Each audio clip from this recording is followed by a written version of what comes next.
any kind of change is painful. But for you to actually have the motivation to get through that pain, your present situation has to become more painful than the pain of change, okay?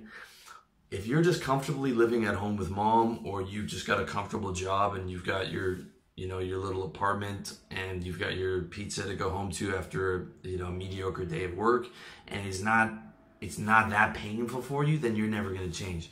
You're always going to revert to that comfortable lifestyle, that comfortable mediocre, like, it's not so bad, right? That's the rallying cry of the underperformer or the wage slave, is it's not so bad. If you want to actually make a change, you have to look at it and say, this is fucking bad.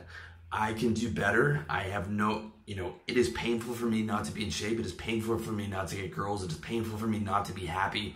It is painful for me not to be self-actualized. It is painful for me to have to go and work for someone else. It is painful for me not to be able to do what I want. And you have to meditate on that fucking pain and say, this is enough, man. I've had enough. I hate this shit. I'm in pain and I need to change it, okay? Happiness is my top priority, and it's a top priority for everything I do with my website.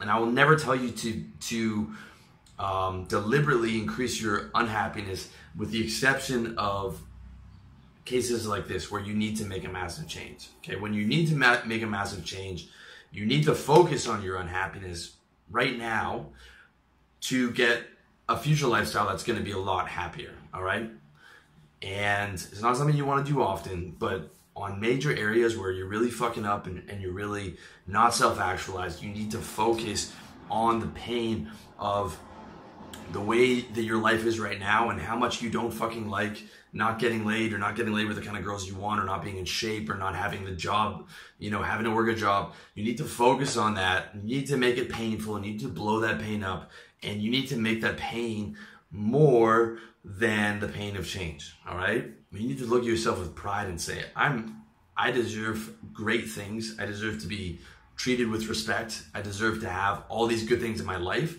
And the fact that I don't have them is fucking pissing me off, and I'm not going to take it anymore, okay?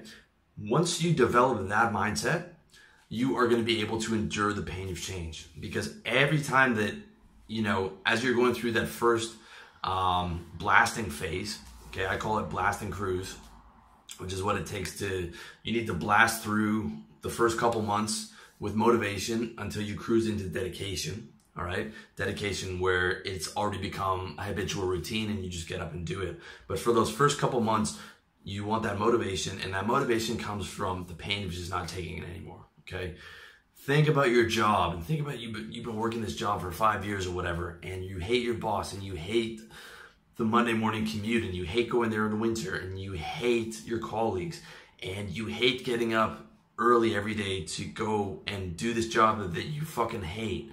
And you hate having to talk to your boss, and you hate having to go to team building meetings, and you hate, dealing with all the people that you have to deal with, and you hate it all, and you just fucking hate it. All right. Think about that every time when you're struggling with the new business that you're creating. Think about the fact that I hate my fucking job so much. It is not an option to keep working a job. That's how it was for me. It was not an option to keep working as a salesman because I hated it so much. I hated it so much.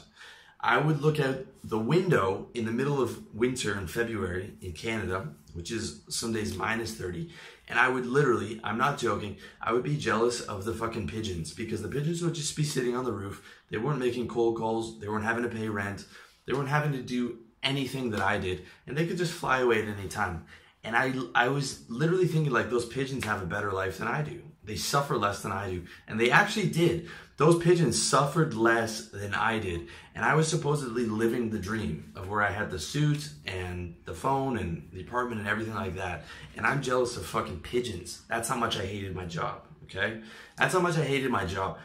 So there were any amount of pain to change that, I would have gone through. Almost any amount, because I hated it so much. Once you get to that point when you recognize and you're self-aware enough to see how unhappy you are, you realize you have nothing to lose. You have nothing to lose when you hate your life. You have nothing to lose when you hate your job. You have nothing to lose when you hate your physique. You have nothing to lose when you hate your relationships with women. You're not giving anything up, right? You're not giving anything up. When you truly internalize that, you're like, I'm going to do anything to change this because I fucking hate the way it is so much that I will do whatever it takes. Okay? That's where you want to be. You want it to be painful enough that you get to the point where you're like, whatever it takes. Once you get to whatever it takes, you are a force of nature. You are a force of fucking nature. When you are the guy who literally believes whatever it takes, you can't be stopped. Because you're just like, whatever, just keep it coming. Keep it coming. Keep it, whatever it takes, because I hate the other option. The other option's not an option for me. It is not an option to work that job anymore. I hate it so much that whatever it takes to get out of that, I'm going to do. All right?